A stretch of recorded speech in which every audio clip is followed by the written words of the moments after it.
രാധതൻ പ്രേമത്തോടാണോ കൃഷ്ണ ഞാൻ പാടും ഗീതത്തോടാണോ?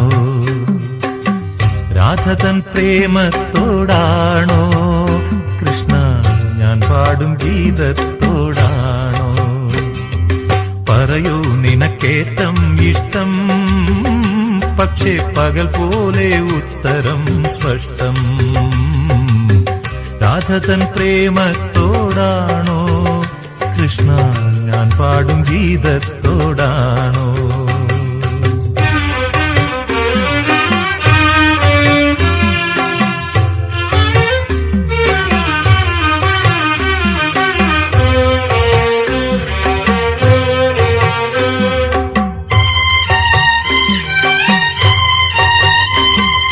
ശംഖുമില്ല കുഴലുമില്ല, നെഞ്ചിന്റെ ഉള്ളിൽ നിന്നീ നഗ്ന സംഗീതം നിൻ കാൽക്കൽ വീണലിയുന്നു.